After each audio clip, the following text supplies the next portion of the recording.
الحمدللہ رب العالمین والصلاة والسلام على سید المرسلین اما بعد فاعوذ باللہ من الشیطان الرجیم بسم اللہ الرحمن الرحیم پڑھیے الصلاة والسلام علیک یا رسول اللہ وعلى آلک واصحابک یا حبیب اللہ الصلاة والسلام علیک یا نبی اللہ وعلى آلک واصحابک یا نور اللہ۔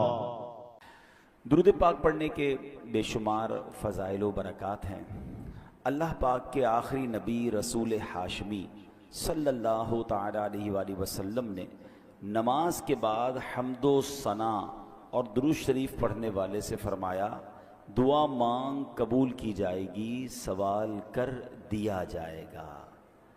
تو پتہ یہ چلا کہ جب بھی نماز سے فارغ ہوں تو اللہ پاک کی حمد و ثنا کر کے، جیسے ہم کہتے ہیں نا الحمدللہ رب العالمین والصلاة والسلام علی خاتم النبیین، یہ کوئی بھی خطبے کے الفاظ جس میں اللہ کی حمد بھی ہو، اللہ کی ثنا بھی ہو، اور اس کے بعد درود پاک پڑھ لیں، یعنی یہ اگر آپ نے نماز کے بعد کام کر لیا اور اب دعا مانگیں تو کیسی قبول ہوتی ہے کہ نبی پاک نے کیا فرمایا کہ دعا مانگ قبول کی جائے گی، سوال کر دیا جائے گا۔ تو یہ خاص پھر قبولیت کا وقت ہو جاتا ہے۔ اور ویسے بھی جمعہ کا دن ہے، آج مبارک دن ہے، اور ہم کوشش کرتے ہیں کہ ہر جمعے کو یہ حدیث پاک ایک بار پھر سن لیا کریں کہ اللہ کے نبی علیہ الصلوۃ والسلام نے فرمایا، جس کا مضمون ہے کہ جو کوئی شخص جمعہ کے دن مجھ پر 200 بار درود پاک پڑھے اس کے 200 برس کے گناہ معاف کر دیے جاتے ہیں۔ تو خاص درود پاک پڑھنے کا دن ہے، تو کثرت کے ساتھ درود پاک پڑھتے رہا کریں۔ آئیے مل کر محبت کے ساتھ بآواز بلند درود پاک پڑھ لیں۔ صلو علی الحبیب صلی اللہ تعالی علی محمد صلی اللہ علیہ وسلم۔ دعائیں ہوتی ہیں مقبول اس وسیلے سے، خدا کی خاص عنایت درود پاک سے ہے۔ ازل کے دن سے میرے مصطفیٰ کے چرچے ہیں، تمام دہر پہ رحمت درود پاک سے ہے۔ اللہ درود پاک سے سچی محبت عطا فرمائے۔ جمعہ کا جو بیان ہوتا ہے اس میں الحمدللہ ہم قرآن کی باتیں، قرآن کریم فرقان حمید کی کچھ آیتیں، پھر اس کے بعد اس کا ترجمہ اور اس سے ملنے والے میسج کو سمجھنے کی کوشش کرتے ہیں۔ آج قرآن پاک کی جو آیت ہے، میں اگر یہ کہوں تو غلط نہ ہوگا کہ قرآن کی اگر مشہور ترین آیتوں میں سے ایک آیت ہے، ویری امپورٹنٹ اور بہت کمال کی آیت ہے۔ پارہ نمبر 2 ہے، سورہ بقرہ ہے، اور آیت نمبر ہے 154۔ اللہ کریم قرآن مجید میں ارشاد فرماتا ہے، وَلَا تَقُولُوا لِمَن يُقْتَلُ فِي سَبِيلِ اللَّهِ أَمْوَاتٌ بَلْ أَحْيَاءٌ وَلَٰكِن لَّا تَشْعُرُونَ۔ بڑی کمال کی آیت۔ اس کا ترجمہ کیا ہے؟ آسان ترجمہ قرآن کنز العرفان۔ اور جو اللہ کی راہ میں مارے جائیں انہیں مردہ نہ کہو، بلکہ وہ زندہ ہیں لیکن تمہیں اس کا شعور نہیں۔ انشاءاللہ اس آیت کے بارے میں جانیں گے، کچھ ذکر کرتے ہیں کربلا والوں کا، اور پھر اسی آیت کے تحت اس میں کچھ بات بھی کریں گے۔ روایت میں ہے کہ جنگ صفین کا موقع تھا، مولا کائنات مولا علی شیر خدا کرم اللہ تعالی وجہ الکریم میدان کربلا سے گزرے۔ یاد رہے یہ کربلا سے بہت پہلے کا واقعہ ہے۔ امام حسین کی جب شہادت ہوئی تو مولا علی تو پہلے ہی شہید ہو چکے تھے، تو یہ بہت پہلے کا واقعہ۔ اسی مقام سے ایگزیکٹلی اس میدان سے جب حضرت علی گزرے تو آپ نے وہاں نماز فجر ادا کی اور اس کی مٹی کو اٹھا کر سونگھا، اور پھر درد بھرے لہجے میں کہا، یہ وہ جگہ ہے جہاں ایک جماعت شہید کی جائے گی، وہ سب کے سب بغیر حساب کے جنت میں داخل ہوں گے۔ سبحان اللہ، کیا شان ہے شہدائے کربلا کی۔ اس روایت سے مولا علی شیر خدا کرم اللہ تعالی وجہ الکریم کو اللہ کی عطا سے جو علم غیب عطا کیا گیا تھا وہ بھی معلوم ہو رہا ہے، اور یہ واقعہ تو ابھی سالوں بعد ہونا ہے، لیکن مولا علی نے پہلے بتا دیا۔ چاہیں تو اشاروں سے اپنے کایا ہی پلٹ دیں دنیا کی، یہ شان ہے خدمت گاروں کی، تو سرکار کا عالم کیا ہوگا۔ اچھا، یہاں یہ بھی پتہ چلا کہ اس میدان پہ کربلا والے امام حسین اور ان کے خاندان والے آئیں گے، شہید ہوں گے، اور سب کے سب بلا حساب جنت میں جائیں گے۔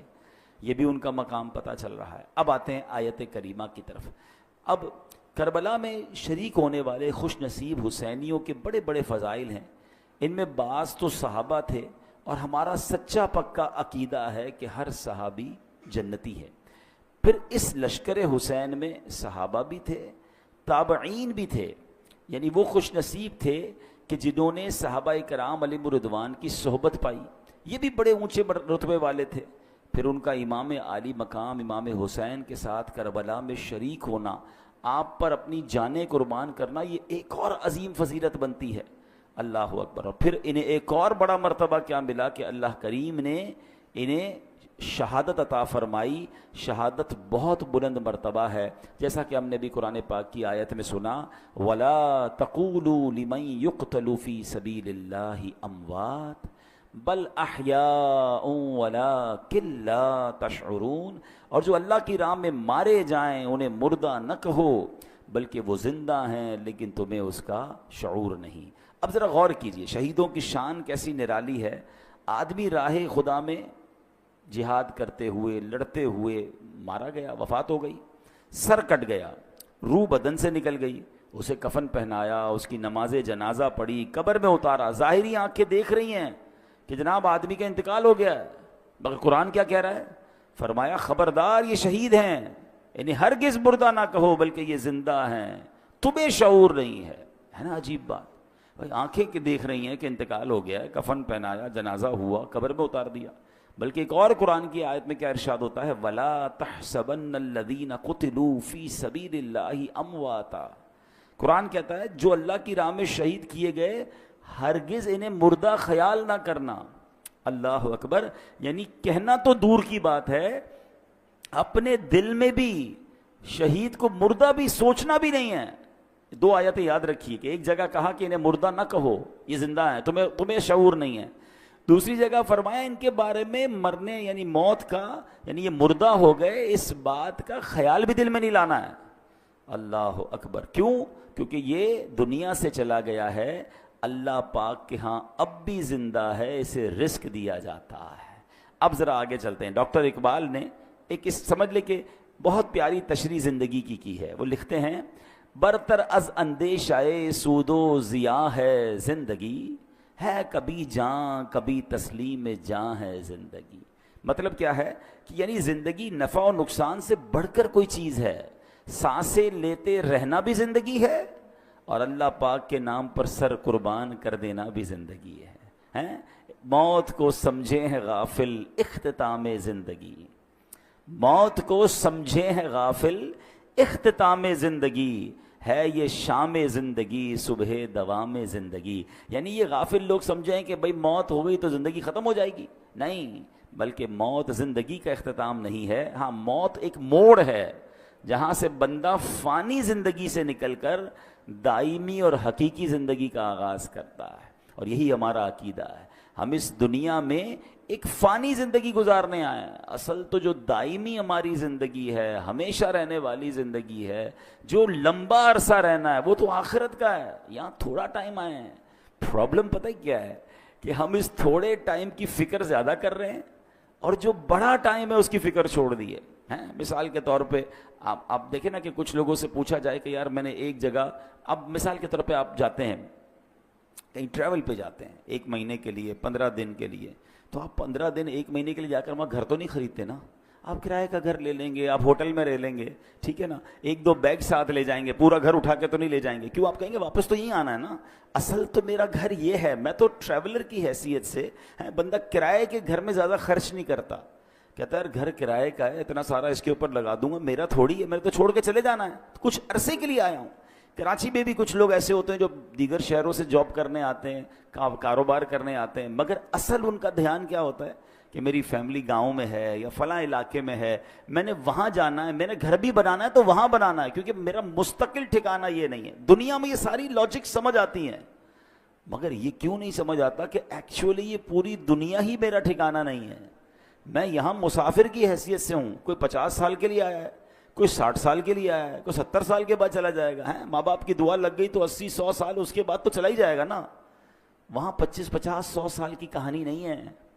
ذرا سمجھیے، حضرت آدم سے لے کر آج تک لوگ قبروں میں جا رہے ہیں. کہاں ہیں وہ؟ بتائیے نا، کہاں ہیں؟ قبروں میں ہے نا. ہزاروں سال ہو گئے، ہزاروں سال سے قبر میں ہے کوئی بندہ، تو بتاؤ دنیا میں تو 60-70 سال رہا، قبر میں ہزاروں سال سے ہے، تو اس کا مطلب بڑا ٹھکانہ تو قبر تھا. گھر کی فکر زیادہ ہونی چاہیے تھی، قبر کی زیادہ ہونی چاہیے تھی. میں اور آپ مریں گے، وی ڈونٹ نو کہ کب تک قیامت آئے گی. بھائی پتہ نہیں 500 سال، 1000 سال، 2000 سال میں نے قبر میں رہنا ہے. اور قبر ایک باکس کا نام نہیں ہے.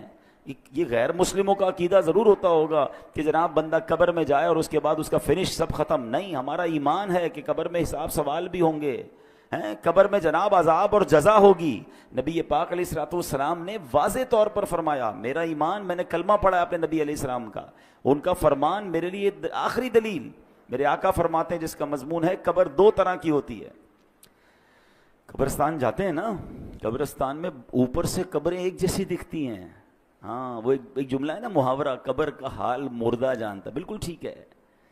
آپ مثال کے طور پہ ڈیفینس میں چلے جائیں یا کسی ایسی سوسائٹی میں جائیں کہ جس سوسائٹی میں سوسائٹی والوں نے ایک جیسے بنگلے بنائے ہوں، تو آپ کیا کہیں گے؟ یار بنگلے دیکھ کے تو پتہ ہی نہیں چلتا اندر امیر کون ہے غریب کون ہے. پاکستان میں تو خیر اب ہر اسٹائل کا گھر دیکھ کر اندازہ ہو جاتا ہے. اگر آپ یو کے جائیں یا بیرون ملک میں کئی ایسے ملک ہیں جہاں سب گھر ایک جیسے ہوتے ہیں، اندر رہنے والے کا پتہ ہی نہیں چلتا کہ اس میں سے امیر کون ہے غریب کون ہے، کیونکہ سب کے گھر ایک جیسے ہیں. بالکل اسی طرح قبرستان ہوتا ہے، سب کی قبریں اوپر سے ایک جیسی دکھتی ہیں، مگر ہمیں نہیں پتا کہ کس کی قبر میں عذاب ہو رہا ہے، کس کی قبر جنت کا باغ بنی ہوئی ہے. میرے نبی علیہ الصلوۃ والسلام نے فرمایا نا کہ قبر 2 طرح کی ہوتی ہے. دیر از نو تھرڈ آپشن. ہاں، ایک اور بات سمجھیے، کراچی کی بات کر لیتے ہیں. کراچی میں رہنے کے کتنے سارے آپشنز ہیں، کتنی ساری کیٹیگریز بنتی ہیں. اگر غور کریں، کچھ لوگ ہیں جو روڈ پہ سوتے ہیں، غریب ہیں بیچارے، گھر نہیں ہیں. ایسے بھی آپ کو لوگ کراچی میں ملیں گے. کچھ لوگ ہیں جو بیچارے جھونپڑیوں میں رہتے ہیں، ان سے اوپر ہیں مگر بہت غریب ہیں بیچارے، جھونپڑیاں بنا کے رہتے ہیں. اور اوپر جائیں تو کچھ لوگ ہوں گے جو غریب علاقوں میں رہتے ہیں، جس کو ہم لوور کلاس کہتے ہیں. ٹھیک ہے. پھر اس کے بعد اس سے تھوڑا سا بہتر علاقہ آ جائے گا تو اس کو لوور مڈل کلاس کہتے ہیں. ٹھیک ہے. پھر اس کے بعد مڈل کلاس کے علاقے آتے ہیں. اوپر چلیں تو اپر مڈل کلاس ہے. پھر اس کے بعد اپر کلاس ہے، اور آگے جائیں تو کہتے ہیں ایلیٹ کلاس ہے. یہ کتنے کیٹیگری بن گئی ہیں. کراچی میں میرے حساب سے 15 لاکھ کے گھر میں بھی کوئی رہتا ہے اور 150 کروڑ کے گھر میں بھی کوئی رہتا ہوگا. کتنا فرق ہے نا. تو کیٹیگریز ہیں، مگر قبر میں 2 ہی کیٹیگریز ہیں، یہ سمجھنا ہے. نبی پاک نے فرمایا 2 کے علاوہ تیسری نہیں ہے. قبر 2 طرح کی ہوتی ہے. اب میں نے اور آپ نے چوز کرنا ہے اسی زندگی میں لائف اچھی گزار کر کے ان 2 میں سے کون سی کیٹیگری میں جانا ہے. آقا فرماتے ہیں یا تو جنت کے باغوں میں سے ایک باغ ہوتی ہے، یا تو دوزخ کے گھڑوں میں سے ایک گھڑا. اب پلیز اس بات کو ریئلائز کیجئے، میں ادھر ہمیشہ نہیں رہوں گا. میرا پہلا ٹھکانہ قبر ہے، وہ تو اچھی بنے، 2 میں سے ایک ہی بنے گی نا، یا تو جنت کا باغ یا جہنم کا گھڑا. فیصلہ کیسے ہوگا؟ فیصلہ اس لائف سے ہوگا کہ جو دنیا میں 50 60 70 سال گزار کر لائے، وہ ایسی گزاری کہ اللہ راضی، اس کے حبیب راضی، تو پھر تو جنت کے مزے ہیں قبر میں، پھر تو ٹینشن ہی نہیں ہے. حدیث پاک کے ایک الفاظ ہیں بڑے پیارے ہیں کہ جب اللہ کا نیک بندہ قبر میں جاتا ہے نا، جیسے رب راضی ہو، تو پتہ ہے اس کو فرشتے آ کے کیا کہتے ہیں؟ نم کا نومۃ العروس، سو جا کہ جیسے دلہن سوتی ہے، سکون سے. ہاں، جنت کی کھڑکی کھل جائے اور وہ مزے میں. لیکن اللہ جس سے ناراض ہوا، نبی پاک علیہ الصلوۃ والسلام کی احادیث میں مضمون ملتا ہے. میرے آقا نے نا دونوں ہاتھ ملا کر بتایا کہ بے نمازی کو قبر ایسے دبائے گی کہ اس کی پسلیاں ٹوٹ پھوٹ کر ایک دوسرے میں پیوست ہو جائیں گی. آج کل عید کے دنوں میں یا کبھی دوست کوئی ملے ذرا جاندار قسم کا، زور سے دبا دے تو چیخ نکل جاتی ہے. تو جب قبر دبائے گی نا تو نبی پاک نے یہ فرمایا. اب یہ تو صرف بے نمازی کی سزا ہے، سود خور ہے، ظلم کرنے والا ہے، قتل کرنے والا ہے، زیادتی کرنے والے ہیں، اللہ کو ناراض کرنے والے کام چھوڑ دیں. ہم یار ہمیشہ نہیں رہیں گے، اس بات کو سمجھ جائیں. میں پھر یہ شعر سناتا ہوں، کیا کمال کی بات ہے، اللہ کرے سمجھ آ جائے. موت کو سمجھے ہے غافل اختتام زندگی، ہے یہ شام زندگی صبح دوام زندگی. اصل زندگی تو اس زندگی کے بعد شروع ہونی ہے. میں اور آپ یہاں پر آئے پھر کیوں ہیں بھائی؟ ہم ایک ٹیسٹ دینے آئے ہیں. Please try to understand. آپ سب نے ٹیسٹ دیے ہوں گے. آپ میں سے کوئی اسکول کا ٹیسٹ دیا ہوگا، کسی نے مدرسے کا دیا ہوگا، کسی نے کالج کا دیا ہوگا. ٹیسٹ روم میں ہمارا فوکس کیا ہوتا ہے؟ پیپر ٹھیک ہو جائے. ہیں کوئی اور کام نہیں کرتے, ادھر جا کے کوئی سوتا نہیں ہے تکیہ لے کے کہ بھائی چلو 3 گھنٹے کا پیپر ہے 2 گھنٹے سو جاؤں اور اس کے بعد آدھا گھنٹہ کھیل کود کر لوں, آخری آدھا گھنٹہ دیکھ لوں گا, اتنی دیر میں تو گھنٹہ بچ جائے گا, چلو بھائی پیپر واپس کرو. ایگزیکٹلی زندگی ایسی ہی ہے. اور میں نہیں کہہ رہا میں کو قرآن کی آیت سناؤں گا, اور تقریباً وہ آیت سناؤں گا جو آپ سب نے کئی بار سنی ہوگی. وہ کون سی آیت ہے؟ اللہ قرآن میں فرماتا ہے الذی خلق الموت والحیات لیبلوکم ایکم احسن عملا. کچھ سنی لگ رہی ہے نا, یہ سورہ ملک میں آیت ہے. اللہ کیا فرماتا ہے؟ ہم نے موت اور زندگی کو اس لیے پیدا کیا کہ دیکھیں تم میں سے کون اچھے عمل کر کے آتا ہے. یعنی اٹ مینس مجھے اور آپ کو بھیجا گیا ہے, اور اب واپس جب جائیں گے نا تو پھر چیک کیا جائے گا کہ کون اچھے عمل کر کے لایا. دیٹ از دا ریزن, اس لیے آیا ہوں میں یہاں پر. نہیں مگر یہاں تو قبر کی فکر ہی ختم, موت کی تو بات ہی کوئی نہیں کرتا نا. مرنے کی بات نہ کرو بھائی, کوئی اور بات کرو. پلاننگ بتاؤ اگلے 5 سال بعد کیا کرنا ہے, 10 سال بعد کیا کرنا ہے, اگلا فیوچر کیا ہوگا, دنیا میں کیا دیکھنا ہے. اچھا میرے اللہ نے دنیا بھی بڑی اچھی بنائی ہے. ہمیں دنیا میں انجوائے کرنے سے منع نہیں کیا, ہمیں کھانے پینے گھومنے پھرنے فیملی کو ٹائم دینے سے منع نہیں کیا, مگر اس میں کنڈیشن ایک ہی رکھی گئی ہے, یہ سب کام کرنے ہیں حرام کام سے بچ کر. بچوں کو کھلائیں اس کا ثواب ہے, فیملی پہ خرچ کریں اس کا ثواب ہے, بچوں کو خوش کریں اس کا ثواب ہے, اپنے دوستوں کو کھانا کھلائیں اس کا بھی ثواب رکھا گیا. مگر نیت کیا ہے؟ تفاخر کی, غرور کی, پراؤڈ کی, لوگوں پر روب جمانے کی نہیں. نیت اللہ کی رضا. پھر اس کے بعد حرام کام اس میں ایڈ کر دیتے ہیں. ہم بچوں کو کھلاتے کھلاتے بچوں کو حرام جگہ پہ لے جاتے ہیں, بچوں کو خوش کرتے کرتے ان کو سنیما لے جاتے ہیں. خوش کریں نا, کس نے بنا کیا ہے, لیکن حرام چیزوں سے بچیں.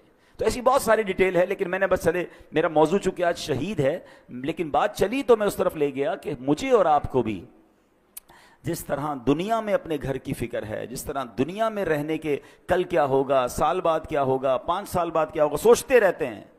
تو یار یہ تو سوچو قبر میں کیا ہوگا, وہاں سوالات کے جوابات دے سکوں گا کہ نہیں, میری قبر جنت کا باغ بنے گی کہ نہیں. اچھا قبر پہ ہی معاملہ ختم تھوڑی ہے, قبر کے بعد تو پھر محشر کا دن ہے, اور پھر آگے جنت اور دوزخ کا فیصلہ ہے. لیکن بڑی خوبصورت بات علماء فرماتے ہیں, قبر پہلی منزل ہے. جو ادھر کامیاب ہو گیا نا وہ آگے بھی کامیاب, یعنی پہلا ٹیسٹ پاس ہو گیا ہے تو آگے بھی خیر ہے. ادھر ہی پھنس گیا. حضرت عثمان غنی رضی اللہ تعالیٰ عنہ کتنی عظیم ہستی ہیں, آپ عشرہ مبشرہ میں سے ہیں, ذوالنورین ہیں, قطعی جنتی ہیں, نبی پاک سے کئی بار جنت کی بشارت سنی ہے.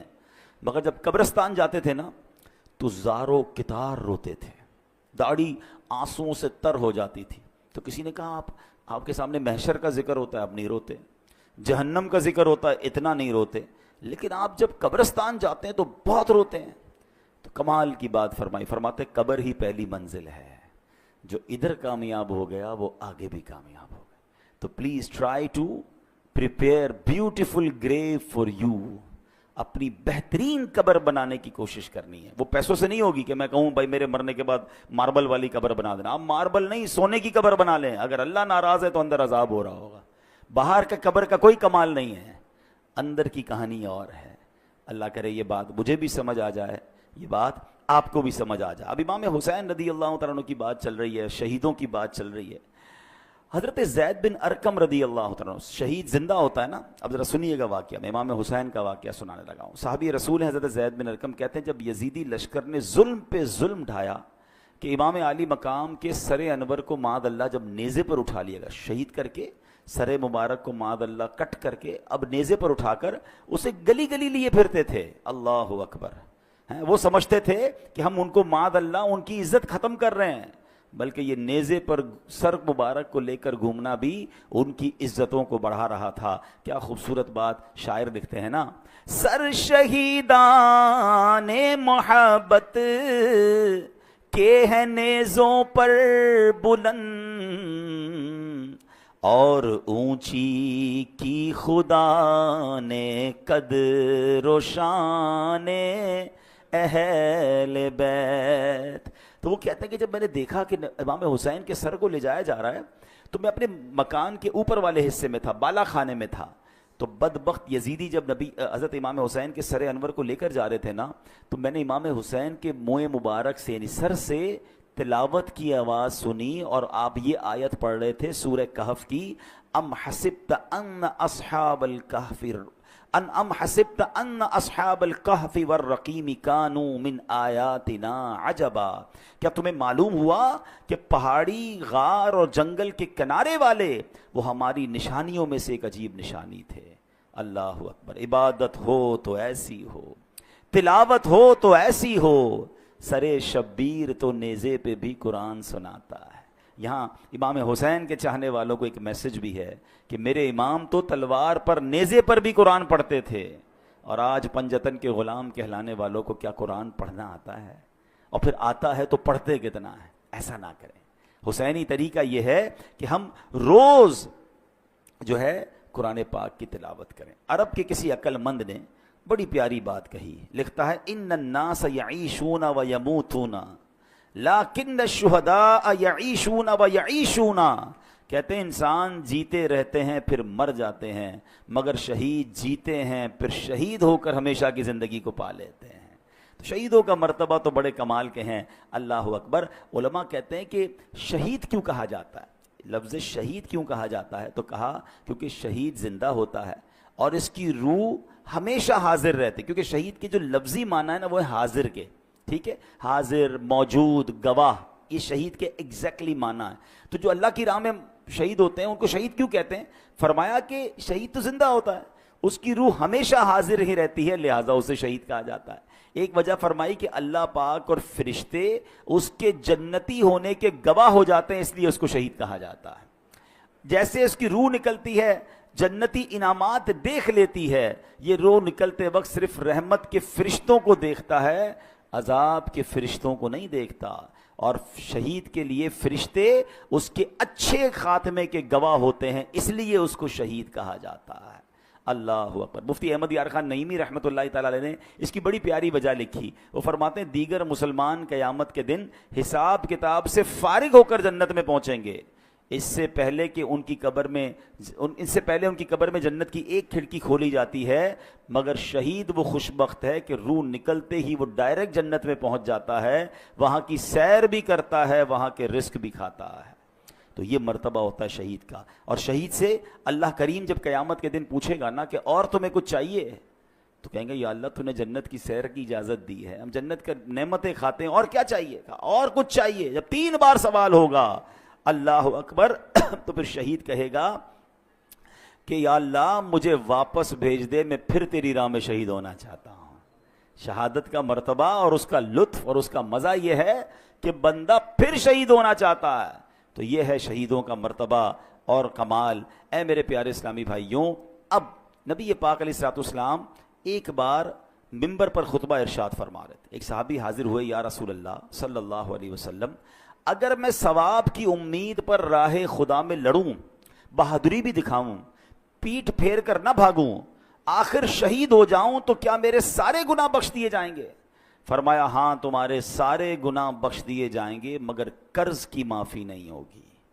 ابھی تک تو ہم شہید کا مرتبہ سن رہے ہیں نا، مگر اب ذرا یہ بات غور سے سنیے۔ نبی پاک ایک حدیث میں میرا آقا نے فرمایا اول ما یحراق من دم الشہید یغفر له ذنبه كله الا الدین۔ آقا فرماتے ہیں شہید کے خون کا پہلا قطرہ گرتے ہی اس کے سب گناہ بخش دیے جائیں گے، ہاں قرض معاف نہیں ہوتا۔ نبی پاک علیہ الصلوۃ والسلام کا یہ معمول تھا کہ جب جنازہ آتا نا تو آپ پوچھتے تھے کہ اس پر کوئی قرض تو نہیں ہے، اور جب قرض ہوتا تو آقا فرماتے میں جنازہ نہیں پڑھاؤں گا، یا فرماتے کہ کوئی قرض کا ضامن بن جائے پھر میں جنازہ پڑھاؤں گا۔ حالانکہ جس کے اوپر قرض ہو، اس کا انتقال ہو، اس کا جنازہ پڑھنا جائز ہے، مگر نبی پاک علیہ الصلوۃ والسلام اس کی اہمیت بیان کرنے کے لیے فرمایا کرتے تھے۔ تو نبی پاک نے ایک بار فرمایا، ایک جنازہ لایا گیا نا، حضرت انس بیان کرتے ہیں کہ نبی پاک علیہ الصلوۃ والسلام کی بارگاہ میں ایک جنازہ لایا گیا، تو پیارے آقا نے پوچھا کہ اس پر کوئی قرض ہے؟ لوگوں نے عرض کی جی ہاں یا رسول اللہ اس پر قرض ہے۔ ارشاد فرمایا ایسے آدمی پر میرا جنازہ پڑھنا کیا فائدہ دے گا جس کی روح قرض کے بدلے اس کی قبر میں گروی رکھی ہوئی ہے، گروی رکھی ہوئی ہو اور آسمان کی طرف بلند نہ ہو۔ اگر تم میں سے کوئی اس کے قرض کا ضامن بنتا ہے تو میں اس کی نماز جنازہ پڑھا لیتا ہوں، کیونکہ میرا اس کی نماز جنازہ پڑھنا اسے نفع دے گا۔ یعنی قبر میں روح گروی رکھ دی جاتی ہے، ہیں، آسمان کی طرف بلند نہیں ہوتی ہے اگر کوئی مقروض ہو کر مرتا ہے۔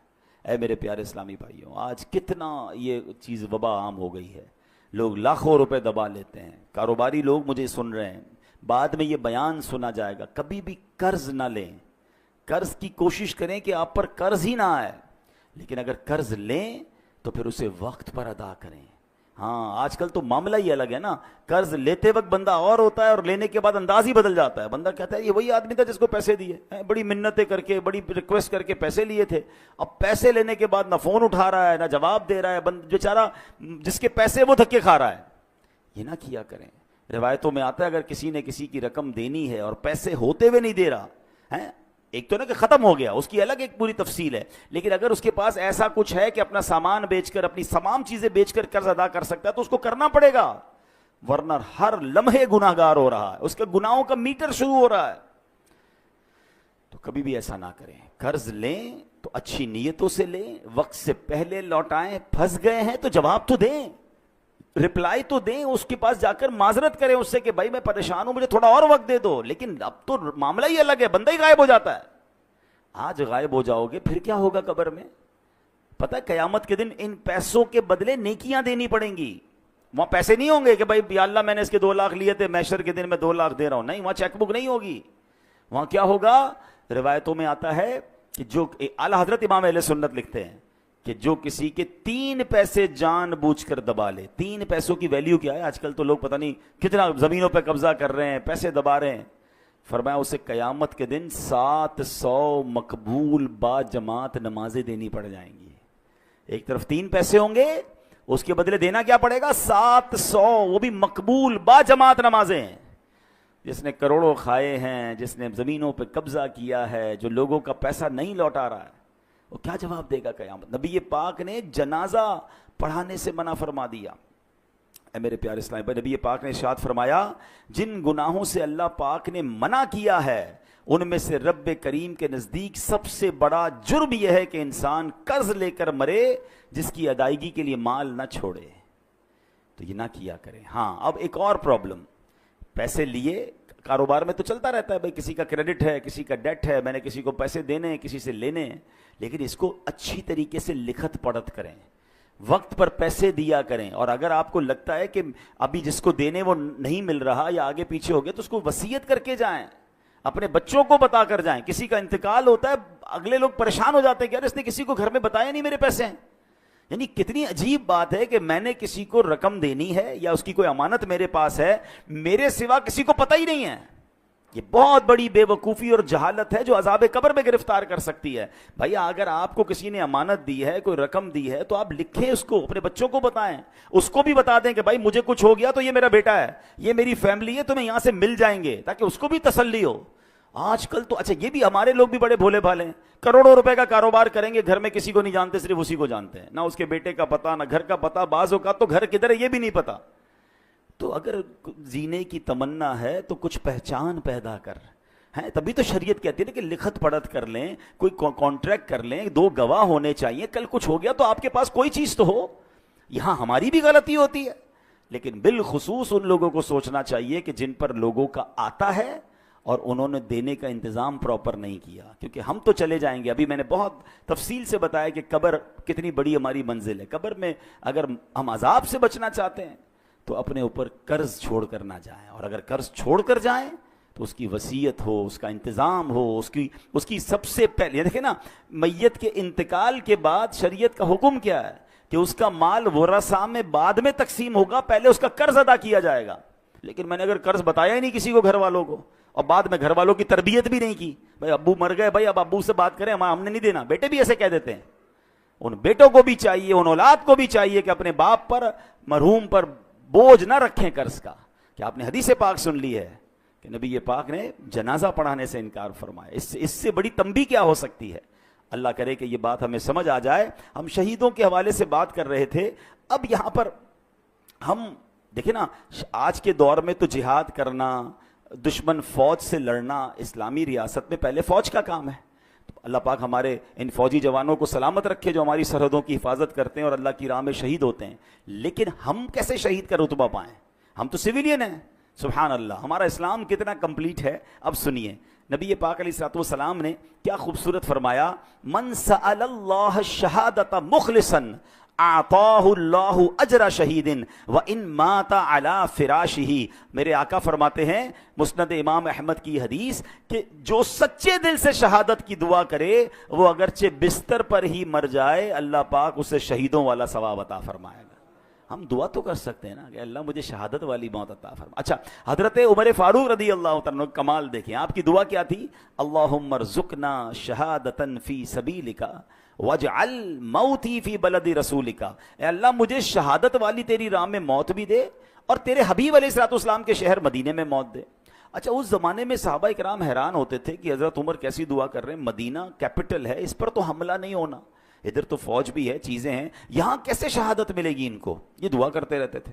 اللہ نے کیسی دعا قبول کی کہ عین مدینہ پاک میں مسجد نبوی کے اندر مصلی رسول پر امام حضرت عمر فاروق نماز فجر پڑھا رہے ہیں۔ آپ جگہ تو دیکھیں، مسجد نبوی، نبی پاک کا مصلی اور فجر کی نماز کی امامت کر رہے ہیں، اور اس نماز کے اوپر آپ پر، نماز کے دوران آپ پر حملہ ہوتا ہے اور اللہ کریم آپ کو شہادت کا مرتبہ عطا فرماتا ہے۔ تمنا تھی نا، ہم تو یہ تمنا بھی نہیں کر رہے ہوتے۔ تو شہید، اگر شہادت کا رتبہ، ہم دعا کریں اللہ سے، اللہ پاک کریم ہے، ہمیں موقع مل سکتا ہے۔ اسی طرح بہت خوبصورت ایک حدیث ہے، حضرت عبداللہ ابن عمر سے روایت ہے کہ رسول ذیشان مکی مدنی سلطان صلی اللہ علیہ وسلم نے فرمایا، جو چاشت کی نماز پڑھے، ہر مہینے 3 روزے رکھا کرے، سفر ہو یا حضر، یعنی سفر میں ہو یا گھر پہ ہو، کسی حال میں بھی نماز وتر نہ چھوڑے، اس کے لیے شہید والا ثواب لکھ دیا جاتا ہے۔ تو یہ 3 کام غور کر سن لیں کہ چاشت کی نماز، اچھا اشراق اور چاشت بہت پیاری نمازیں ہیں، بڑے اس کے فضائل ہیں، اور یہ ہم کب پڑھ سکتے ہیں؟ جب فجر کا وقت ختم ہوتا ہے نا، آپ ٹائم ٹیبل پہ دیکھ سکتے ہیں، اس کے 20 منٹ گزرنے کے بعد آپ اشراق اور چاشت کے نوافل پڑھ سکتے ہیں۔ اس کے کم از کم 2 رکعتیں پڑھ لیں، زیادہ بھی پڑھ سکتے ہیں، اور سبحان اللہ اشراق و چاشت کی بڑی فضیلتیں ہیں۔ اور پھر یہ جو ہر مہینے 3 روزے رکھنے ہیں، اس میں اچھا یہ ہے کہ ایام 20 کے روزے رکھ لیے جائیں۔ ہر اسلامی تاریخ کی 13، 14، 15 تاریخ کو ایام 20 کہا جاتا ہے۔ ان دنوں میں اگر آپ روزے رکھ لیں گے انشاءاللہ تو سبحان اللہ یہ سنت کی ادائیگی کی نیت سے پیر کا روزہ بھی رکھ سکتے ہیں۔ تو یہ 3 روزے اگر اللہ کرے ہماری عادت بن جائے تو شہادت کا مرتبہ مل رہا ہے، تو اور کیا چاہیے؟ حضرت ابو قتادہ انصاری رضی اللہ تعالیٰ عنہ فرماتے ہیں، نبی پاک علیہ السلام سے ہر پیر کے روزے کے بارے میں عرض کیا گیا کہ حضور آپ پیر کا روزہ رکھا کرتے ہیں، تو ارشاد فرمایا اسی دن میری ولادت ہوئی اور اسی دن مجھ پر وحی نازل ہوئی تھی۔ تو بہرحال اللہ کریم ہمیں ان نیکیوں پر عمل کرنے کی توفیق عطا فرمائے۔ اور آج جو ہم نے شہادت کے بارے میں سنا، اس کے بارے میں بھی، پھر قبر کے بارے میں ہم نے سنا کہ قبر کی تیاری کیسے کرنی ہے، پھر ہم نے قرض کے بارے میں سنا کہ قرض کے معاملات پر کتنا خیال رکھنا ہے۔ زندگی کا ایک اصول بنا لیں کہ میرے اوپر، میری ذات پر کسی کا کچھ رہ نہ جائے، جو بھی ہے ڈھونڈ کر تلاش کر کے اس کو پہنچائیں۔ دیر ہو گئی ہے تو معافی دنیا میں مانگ لیں، کیونکہ آخرت میں ہم حساب نہیں کر سکیں گے۔ اور ہم نے ایک اور چیز دیکھی ہے کہ جس کسی نے کسی کے پیسے کھائے ہیں، مال دبایا ہے، دنیا میں بھی اسے برباد ہوتے دیکھا ہے، اور جس کا کھایا گیا ہے نا، ہم نے حیرت انگیز طور پر ایسا دیکھا ہے کہ اللہ نے اس سے زیادہ اسے عطا فرما دیا ہے۔ تو مظلوم کی مدد غیب سے ہوتی ہے، ظالم برباد ہوتا ہے۔ اللہ ہمیں یہ سوچ نصیب فرمائے۔ اور یہاں پر ایک آخری بات کر کے اپنی گفتگو ختم کرتا ہوں کہ ہم نے قرآن کی آیت سے اپنے بیان کو شروع کیا تھا کہ اللہ کی راہ میں شہید ہونے والے کو مردہ نہ کہو، تمہیں شعور نہیں ہے وہ اللہ کی بارگاہ میں زندہ ہیں۔ تو اب ذرا ٹیکنیکلی اور لاجیکلی سمجھ لیں کہ اگر کسی نبی کا امتی شہید ہو جائے، ٹھیک ہے، وہ شہید ہو جائے تو وہ اللہ کی بارگاہ میں زندہ ہے، تو پھر نبی کی جو زندگی ہے اس کا عالم کیا ہوگا؟ وہ تو اس امت کے بھی آقا ہیں۔ تو سبحان اللہ، احادیث میں بھی یہ مضمون ملتا ہے کہ اللہ نے زمین پر حرام قرار دیا ہے کہ وہ انبیاء کے جسموں کو کھائے۔ انبیاء حیات ہوتے ہیں اور وہاں انہیں رزق دیا جاتا ہے۔ یہ کمال ہے اللہ کی عطاؤں سے۔ تو بہرحال آج قرآن و حدیث کے ذریعے ہم نے یہ شہید کے فضائل سنے ہیں۔ اللہ کریم ہمیں بھی ایمان اور عافیت کے ساتھ، اے کاش مدینہ منورہ میں شہادت کی موت نصیب فرمائے۔ آئیے حضرت عمر فاروق اعظم رضی اللہ تعالیٰ عنہ کی اسی دعا پر اپنے بیان کو اختتام کرتے ہیں۔ آپ چاہیں تو مل کر آمین کہہ دیجئے گا۔ اللہم ارزقنا شہادتا فی سبیلک واجعل موتنا فی بلد حبیبک صلی اللہ تعالی علیہ وسلم۔ الحمد للہ رب العالمین والصلاة والسلام علی سید المرسلین اما بعد فاعوذ باللہ من الشیطان الرجیم بسم اللہ الرحمن الرحیم پڑھیے الصلاة والسلام علیک یا رسول اللہ وعلی آلک واصحابک یا حبیب اللہ الصلاة والسلام علیک یا نبی اللہ وعلی آلک واصحابک یا نور اللہ۔ درود پاک پڑھنے کے بے شمار فضائل و برکات ہیں۔ اللہ پاک کے آخری نبی رسول ہاشمی صلی اللہ تعالی علیہ وآلہ وسلم نے نماز کے بعد حمد و ثنا اور درود شریف پڑھنے والے سے فرمایا دعا مانگ قبول کی جائے گی، سوال کر دیا جائے گا۔ تو پتہ یہ چلا کہ جب بھی نماز سے فارغ ہوں تو اللہ پاک کی حمد و ثنا کر کے، جیسے ہم کہتے ہیں نا الحمدللہ رب العالمین والصلاة والسلام علی خاتم النبیین، یہ کوئی بھی خطبے کے الفاظ جس میں اللہ کی حمد بھی ہو، اللہ کی ثنا بھی ہو، اور اس کے بعد درود پاک پڑھ لیں۔ یعنی یہ اگر آپ نے نماز کے بعد کام کر لیا اور اب دعا مانگیں تو کیسی قبول ہوتی ہے کہ نبی پاک نے کیا فرمایا کہ دعا مانگ قبول کی جائے گی، سوال کر دیا جائے گا۔ تو یہ خاص پھر قبولیت کا وقت ہو جاتا ہے۔ اور ویسے بھی جمعہ کا دن ہے، آج مبارک دن ہے، اور ہم کوشش کرتے ہیں کہ ہر جمعے کو یہ حدیث پاک ایک بار پھر سن لیا کریں کہ اللہ کے نبی علیہ الصلوۃ والسلام نے فرمایا، جس کا مضمون ہے کہ جو کوئی شخص جمعہ کے دن مجھ پر 200 بار درود پاک پڑھے اس کے 200 برس کے گناہ معاف کر دیے جاتے ہیں۔ تو خاص درود پاک پڑھنے کا دن ہے، تو کثرت کے ساتھ درود پاک پڑھتے رہا کریں۔ آئیے مل کر محبت کے ساتھ بآواز بلند درود پاک پڑھ لیں۔ صلو علی الحبیب صلی اللہ تعالی علی محمد صلی اللہ علیہ وسلم۔ دعائیں ہوتی ہیں مقبول اس وسیلے سے، خدا کی خاص عنایت درود پاک سے ہے۔ ازل کے دن سے میرے مصطفیٰ کے چرچے ہیں، تمام دہر پہ رحمت درود پاک سے ہے۔ اللہ درود پاک سے سچی محبت عطا فرمائے۔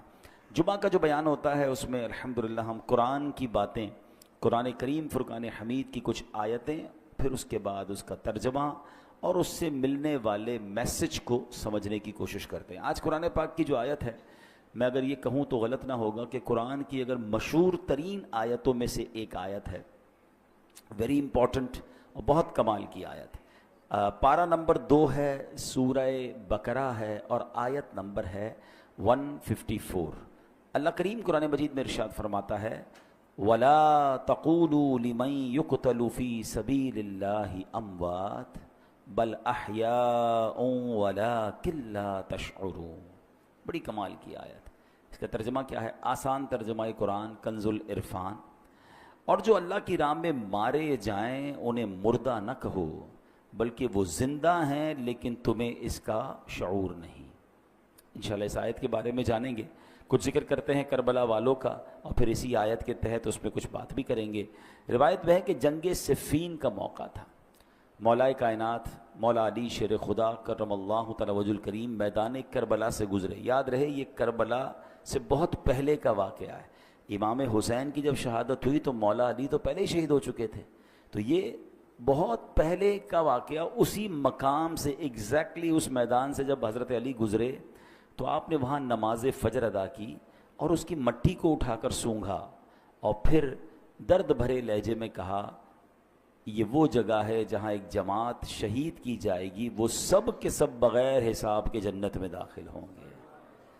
سبحان اللہ، کیا شان ہے شہدائے کربلا کی۔ اس روایت سے مولا علی شیر خدا کرم اللہ تعالی وجہ الکریم کو اللہ کی عطا سے جو علم غیب عطا کیا گیا تھا وہ بھی معلوم ہو رہا ہے، اور یہ واقعہ تو ابھی سالوں بعد ہونا ہے، لیکن مولا علی نے پہلے بتا دیا۔ چاہیں تو اشاروں سے اپنے کایا ہی پلٹ دیں دنیا کی، یہ شان ہے خدمت گاروں کی، تو سرکار کا عالم کیا ہوگا۔ اچھا، یہاں یہ بھی پتہ چلا کہ اس میدان پہ کربلا والے امام حسین اور ان کے خاندان والے آئیں گے، شہید ہوں گے، اور سب کے سب بلا حساب جنت میں جائیں گے۔ یہ بھی ان کا مقام پتہ چل رہا ہے۔ اب آتے ہیں آیت کریمہ کی طرف۔ اب کربلا میں شریک ہونے والے خوش نصیب حسینیوں کے بڑے بڑے فضائل ہیں. ان میں بعض تو صحابہ تھے، اور ہمارا سچا پکا عقیدہ ہے کہ ہر صحابی جنتی ہے. پھر اس لشکر حسین میں صحابہ بھی تھے، تابعین بھی تھے، یعنی وہ خوش نصیب تھے کہ جنہوں نے صحابہ کرام علیہم الرضوان کی صحبت پائی. یہ بھی بڑے اونچے رتبے والے تھے. پھر ان کا امام عالی مقام امام حسین کے ساتھ کربلا میں شریک ہونا، آپ پر اپنی جانیں قربان کرنا، یہ ایک اور عظیم فضیلت بنتی ہے. اللہ اکبر. اور پھر انہیں ایک اور بڑا مرتبہ کیا ملا کہ اللہ کریم نے انہیں شہادت عطا فرمائی. شہادت بہت بلند مرتبہ ہے، جیسا کہ ہم نے بھی قرآن پاک کی آیت میں سنا، وَلَا تَقُولُوا لِمَن يُقْتَلُ فِي سَبِيلِ اللَّهِ أَمْوَاتٌ بَلْ أَحْيَاءٌ وَلَٰكِن لَّا تَشْعُرُونَ. اور جو اللہ کی راہ میں مارے جائیں انہیں مردہ نہ کہو، بلکہ وہ زندہ ہیں لیکن تمہیں اس کا شعور نہیں. اب ذرا غور کیجئے، شہیدوں کی شان کیسی نرالی ہے. آدمی راہ خدا میں جہاد کرتے ہوئے لڑتے ہوئے مارا گیا، وفات ہو گئی، سر کٹ گیا، روح بدن سے نکل گئی، اسے کفن پہنایا، اس کی نماز جنازہ پڑھی، قبر میں اتارا، ظاہری آنکھیں دیکھ رہی ہیں کہ جناب آدمی کا انتقال ہو گیا ہے، مگر قرآن کیا کہہ رہا ہے؟ فرمایا خبردار یہ شہید ہیں، یعنی ہرگز مردہ نہ کہو بلکہ یہ زندہ ہیں، تمہیں شعور نہیں ہے. ہے نا عجیب بات؟ بھائی آنکھیں کہ دیکھ رہی ہیں کہ انتقال ہو گیا ہے، کفن پہنایا، جنازہ ہوا، قبر میں اتار دیا. بلکہ ایک اور قرآن کی آیت میں کیا ارشاد ہوتا ہے؟ وَلَا تَحْسَبَنَّ الَّذِينَ قُتِلُوا فِي سَبِيلِ اللَّهِ أَمْوَاتًا. قرآن کہتا ہے جو اللہ کی راہ میں شہید کیے گئے ہرگز انہیں مردہ خیال نہ کرنا. اللہ اکبر. یعنی کہنا تو دور کی بات ہے، اپنے دل میں بھی شہید کو مردہ بھی سوچنا بھی نہیں ہے. دو آیتیں یاد رکھیے کہ ایک جگہ کہا کہ انہیں مردہ نہ کہو، یہ زندہ ہیں، تمہیں شعور نہیں ہے. دوسری جگہ فرمایا ان کے بارے میں مرنے یعنی موت کا، یعنی یہ مردہ ہو گئے، اس بات کا خیال بھی دل میں نہیں لانا ہے. اللہ اکبر. کیوں؟ کیونکہ یہ دنیا سے چلا گیا ہے، اللہ پاک کے ہاں اب بھی زندہ ہے، اسے رزق دیا جاتا ہے. اب ذرا آگے چلتے ہیں. ڈاکٹر اقبال نے ایک سمجھ لے کہ بہت پیاری تشریح زندگی کی ہے. وہ لکھتے ہیں برتر از اندیشہ سود و ضیاء ہے زندگی، ہے کبھی جاں کبھی تسلیم جاں ہے زندگی. مطلب کیا ہے کہ یعنی زندگی نفع و نقصان سے بڑھ کر کوئی چیز ہے. سانسیں لیتے رہنا بھی زندگی ہے، اور اللہ پاک کے نام پر سر قربان کر دینا بھی زندگی ہے. موت کو سمجھے ہیں غافل اختتام زندگی، موت کو سمجھے ہیں غافل اختتام زندگی، ہے یہ شام زندگی صبح دوام زندگی. یعنی یہ غافل لوگ سمجھیں کہ بھئی موت ہو گئی تو زندگی ختم ہو جائے گی. نہیں، بلکہ موت زندگی کا اختتام نہیں ہے. ہاں، موت ایک موڑ ہے جہاں سے بندہ فانی زندگی سے نکل کر دائمی اور حقیقی زندگی کا آغاز کرتا ہے. اور یہی ہمارا عقیدہ ہے. ہم اس دنیا میں ایک فانی زندگی گزارنے آئے ہیں، اصل تو جو دائمی ہماری زندگی ہے، ہمیشہ رہنے والی زندگی ہے، جو لمبا عرصہ رہنا ہے، وہ تو آخرت کا ہے. یہاں تھوڑا ٹائم آئے ہیں. پرابلم پتہ کیا ہے کہ ہم اس تھوڑے ٹائم کی فکر زیادہ کر رہے ہیں، اور جو بڑا ٹائم ہے اس کی فکر چھوڑ دی ہے. مثال کے طور پہ آپ دیکھیں نا کہ کچھ لوگوں سے پوچھا جائے کہ یار میں نے ایک جگہ، اب مثال کے طور پہ آپ جاتے ہیں کہیں ٹریول پہ جاتے ہیں 1 مہینے کے لیے، 15 دن کے لیے، تو آپ 15 دن 1 مہینے کے لیے جا کر وہاں گھر تو نہیں خریدتے نا. آپ کرائے کا گھر لے لیں گے، آپ ہوٹل میں رہ لیں گے، ٹھیک ہے نا، 1-2 بیگ ساتھ لے جائیں گے، پورا گھر اٹھا کے تو نہیں لے جائیں گے. کیوں؟ آپ کہیں گے واپس تو یہیں آنا ہے نا، اصل تو میرا گھر یہ ہے. میں تو ٹریولر کی حیثیت سے بندہ کرائے کے گھر میں زیادہ خرچ نہیں کرتا. کہتا ہے گھر کرائے کا ہے، اتنا سارا اس کے اوپر لگا دوں گا، میرا تھوڑی ہے، میرے تو چھوڑ کے چلے جانا ہے، کچھ عرصے کے لیے آیا ہوں. کراچی میں بھی کچھ لوگ ایسے ہوتے ہیں جو دیگر شہروں سے جاب کرنے آتے ہیں، کاروبار کرنے آتے ہیں، مگر اصل ان کا دھیان کیا ہوتا ہے کہ میری فیملی گاؤں میں ہے یا فلاں علاقے میں ہے، میں نے وہاں جانا ہے، میں نے گھر بھی بنانا ہے تو وہاں بنانا ہے، کیونکہ میرا مستقل ٹھکانہ یہ نہیں ہے. دنیا میں یہ ساری لاجک سمجھ آتی ہیں، مگر یہ کیوں نہیں سمجھ آتا کہ ایکچولی یہ پوری دنیا ہی میرا ٹھکانہ نہیں ہے. میں یہاں مسافر کی حیثیت سے ہوں. کوئی 50 سال کے لیے آیا ہے، کوئی 60 سال کے لیے آیا ہے، کوئی 70 سال کے بعد چلا جائے گا. ماں باپ کی دعا لگ گئی تو 80-100 سال اس کے بعد تو چلا ہی جائے گا نا. وہاں 25-50-100 سال کی کہانی نہیں ہے.